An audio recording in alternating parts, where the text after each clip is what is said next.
We're not having no internet kids coming here and being tight ass.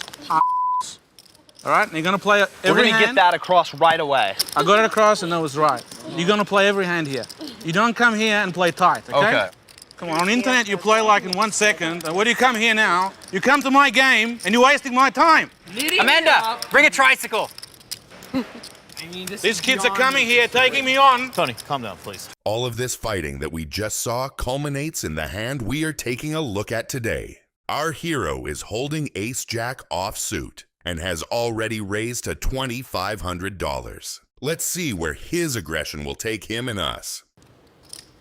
6 tray suited, good enough to call for Daniel. Queen Jack for Alan Barry, who folds. It's a little tight, but he is dominated. And Reynolds folds. Also tight, both guys were out of position to the razor. I'm very unhappy right now. The flop comes deuce ace king with a flush draw for Negreanu and top pair for our hero. With everybody but Negreanu folding, our hero is in prime position with his pair of aces to take over the pot. He fires a small bet of $4,000, which Negreanu casually calls. I would bet more aggressively and try to defend the top pair from the flush draw. The turn, the 10 of diamonds, Robl picks up a straight draw. Daniel misses. This 10 on the turn is a tricky one. On one hand, it denies the flush draw, but on the other opens up the straight draw. Negreanu bets a bit over half the pot and is bluffing really hard and praying the river delivers him a flush. Let's hope our hero sees through his bluff and at least call. And call he does. With the top pair and a gut shot straight draw, it will be crazy to fold the hand. The river delivers another 10, which completely wrecks both of our guys' hopes. The only question is who will bluff trip 10s first. Daniel's got air, but if he wants to win this pot, he's going to have to use that air to blow Andrew off his hand. After a short consideration, Negreanu fires a bet of $18,000, which sits at a bit over half the pot. And that bet will trigger a huge blow-up from Tony G, who is not even in the hand. Negreanu's bet is big from the perspective of our hero, so he takes his sweet time to consider his next action, which is usually completely reasonable on a cash game table, but not when Tony G is in the picture. I'm gonna walk out. If these guys are gonna come here, waste my time, I'm gonna walk out of the game. It's a joke. F***ing hell, he's thinking 20 minutes every f***ing hand he's playing. F***ing nit. Here comes floorman Tom Keene, who's received more airtime than Hoyt Corkins, who went broken 8 hands on the big game. All right, Andrew, we're going to go through the same thing. You play online, it's like quick.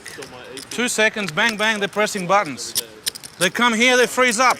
With the countdown already ticking, all the pressure in the world was on our hero and his pair of aces. Let me know in the comments what is the best hand that you regret folding. He folds. What?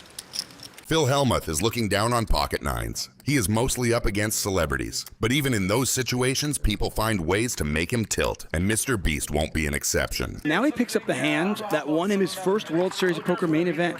As we could have all expected, having amateurs on the table doesn't make things go fast, and people are more likely to play with random hands, as we can see by the many limpers. Slime takes things into his own hands, though, and raises to $2,400. That gets snap called by Mr. Beast, and after some weird shenanigans from XQC, 3 betted by him with ace deuce offsuit. Mr. Beast with 150 in front of him, so. $1.3 million retail, like 450 in inventory. The what? I just told the story like 3 times. He lost a shit ton of money by tweeting out, I'm going to give people free chocolate who like this tweet. Oh, yeah. Now we can observe XQC looking for the jack somewhere below the table, but as he can't find it, he decides to check, which is followed by a unison check around the table until Mr. Beast does this. Well, you're right, 10. 10,000. I don't know what Mr. Beast has, but based on what else everybody else has. Let me know in the comments, what is your guess for Mr. Beast's cards? Phil's gonna call anyway, with 9s. Not a believer.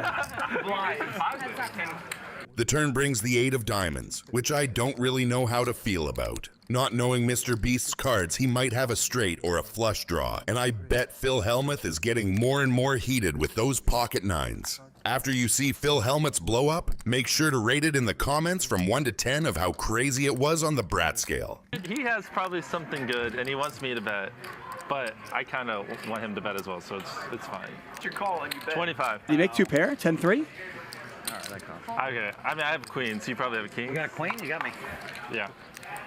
Queen of hearts, 5 of hearts. It's like impossible that I could ever be losing in this game. The man just bet a queen 5. for a living? I called 5,000 under the fucking gun.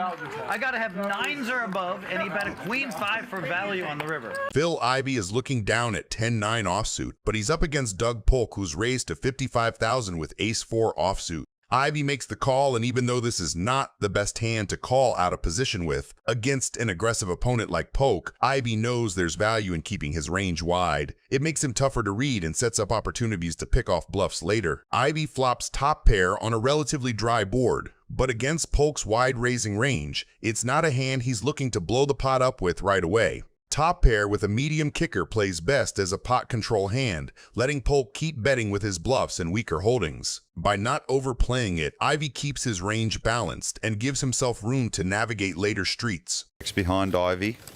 The turn, a 2 of hearts. Action on Phil. Betting 75. 75,000, just a little over half of the pot. This bet by Ivey serves two purposes. It protects his top pair from giving a free card to potential overcards or backdoor draws, and it also reclaims the betting lead to control the pace of the hand. Against someone like Polk, it's also a subtle way to induce, giving him room to turn a marginal hand or complete air into a bluff. Call. Makes the call, in position. Against a player like Ivey, Polk knows this turn bet could easily be a stab with missed overcards or complete air after the flop check through.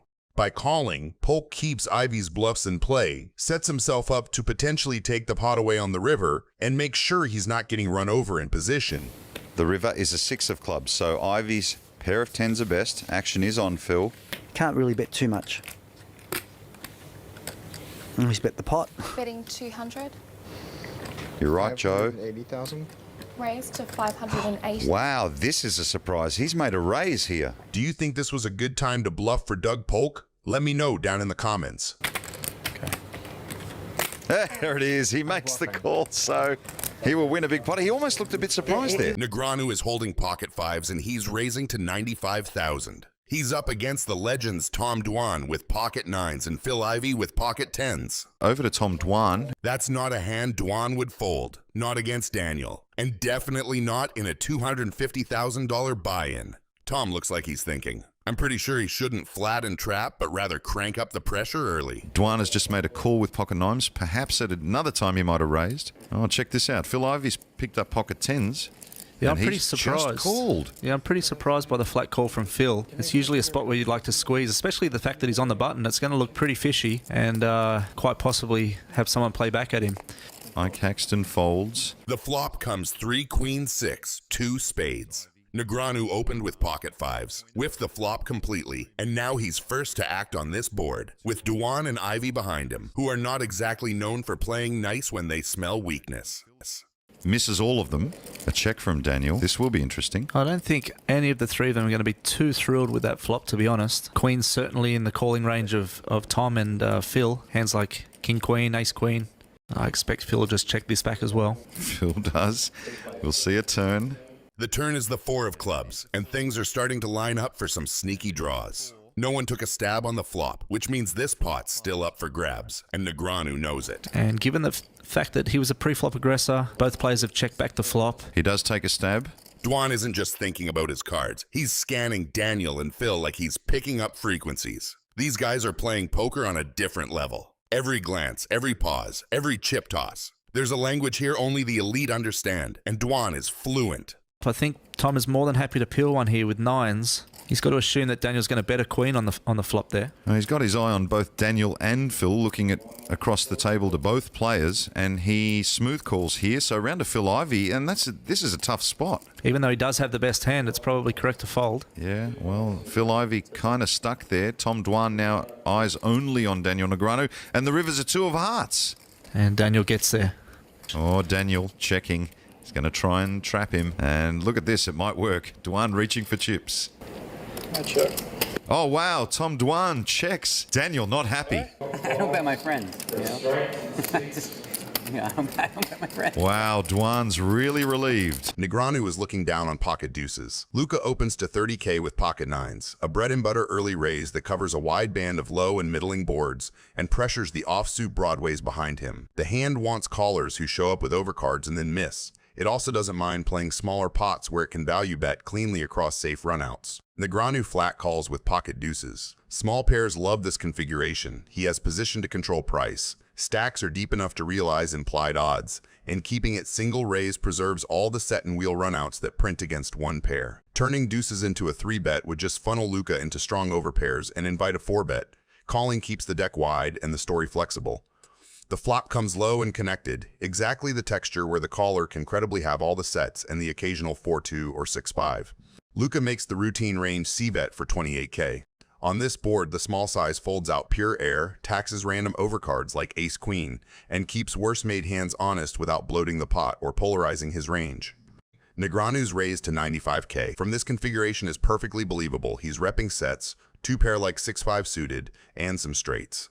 With deuces, he isn't spinning it. He holds a live gutter to the wheel plus 2 cleanouts to a set, so he's applying pressure with real equity while seizing the narrative. The sizing forces overpairs and top pairs to define themselves now, rather than getting a cheap turn that could punish them. Luca's call protects his overpairs and some slow plays, but it also hands tempo to Negreanu and nudges Luca toward a bluff-catch posture on a lot of turns. He's inviting Negreanu to keep telling the story and hoping to catch him on a bad card.